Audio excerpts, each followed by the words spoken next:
Bienvenue dans la Feedback Machine. Dans ce format inédit créé par la machine, un investisseur décortique en live et sans interruption les projets de 100 entrepreneurs. Alors si tu cherches à comprendre comment analyser rapidement une boîte ou simplement à prendre un shoot de réalité entrepreneuriale, t'es au bon endroit. Tout de suite, un nouveau pitch et de nouveaux feedbacks par Jean de la Roche-Brochard, l'invité de la première édition. Et si toi aussi tu veux tenter l'exercice, rends-toi sur www.lamachine.com. Salut, Salut, enchanté Jean. c'est Lilian. Je m'appelle Lilian et donc je suis le fondateur d'Alliance Énergie Renouvelable, donc qui est une entreprise engagée à la croisée de 2 mondes, que sont la transition énergétique et de répondre à des questions de souveraineté alimentaire. OK. Cette question de souveraineté alimentaire, elle a un enjeu majeur puisqu'aujourd'hui l'agriculture vit une crise. Alors d'une part du fait Attends, là, tu me fais le pitch, un peu, chiant, là. Il faut qu'on revienne juste à un truc de base, c'est tu t'es levé un matin et tu t'es dit: «Putain, je vais régler ce problème-là». C'est quoi le problème que tu voulais régler?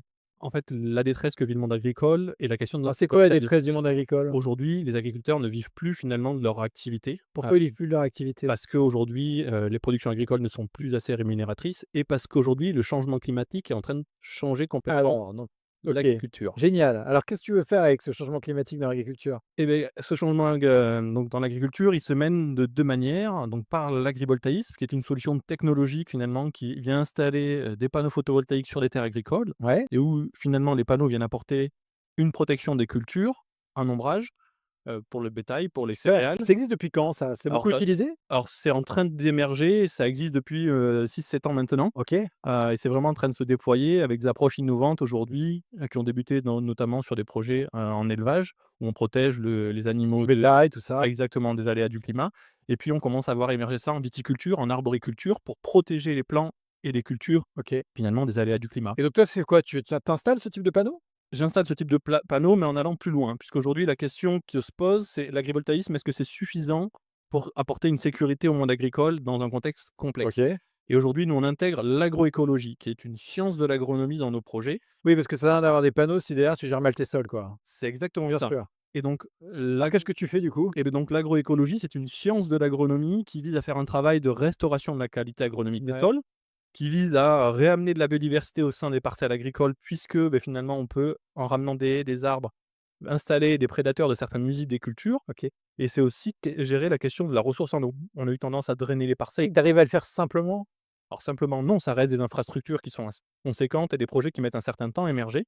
Mais voilà, c'est aujourd'hui l'un des seuls moyens qu'on a trouvé chez AER pour accompagner le monde agricole de manière durable, leur permettre de maintenir, voire d'améliorer les rendements et surtout leur permettre de pérenniser finalement leurs activités Et dans agricoles. toutes tes activités que tu fais, bon, tu as installé les panneaux solaires, tout ça, Oui. c'est quoi le truc après, que tu fais en numéro 2? C'est faire ce travail finalement d'accompagnement de l'exploitant sur l'ensemble de son exploitation OK. via Si on l'agroécologie. faisait pas justement dans son expression, c'est juste un truc en plus, ce serait quoi? Alors, C'est quoi? C'est le drainage? C'est la nourriture des sols? c'est ce travail en effet sur la nourriture des sols. En effet, on a eu tendance, par des pratiques assez intensives en agriculture, OK. d'appauvrir les sols et aujourd'hui on réalise qu'il faut les réenrichir. Et donc c'est un travail agronomique important à mener, juste après l'installation finalement des OK, panneaux donc photovoltaïques. 1, je mets les panneaux, C'est ça. 2, je nourris mieux les sols et 3. Après on gère la question de la ressource en eau. On OK, évite la ressource en eau. voilà, Ça, c'était 3 gros trucs. exactement. Et tu as commencé quand?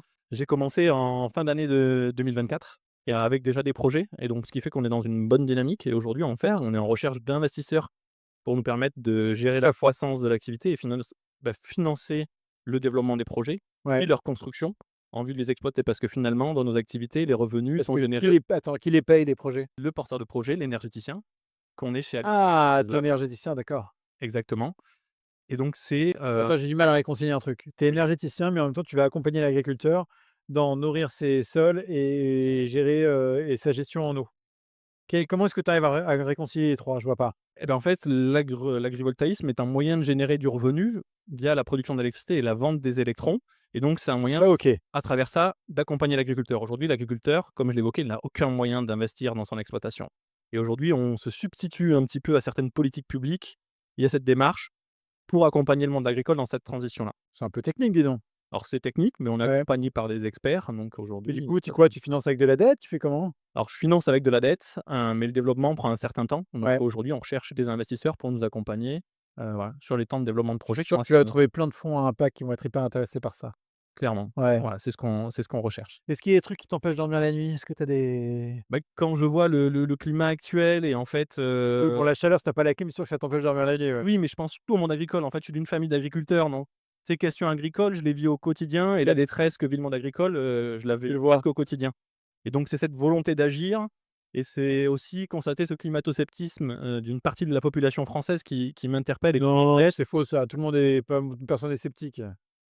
Il y en a quand même beaucoup et en fait, c'est, ce qui a tendance aussi à ralentir cet engagement, cette transition qu'on doit entamer, en faveur du changement, nos pratiques en termes de consommation d'énergie et d'activité agricole. Bah, écoute, c'est une belle mission, et j'aime bien, tu as une bonne énergie, tu as bien Bon développé le truc, continue de pousser quoi, c'est cool. bon, mais merci beaucoup Jean, Voilà, c'était un plaisir. avec grand plaisir. Au revoir. On espère que ce format t'a plu.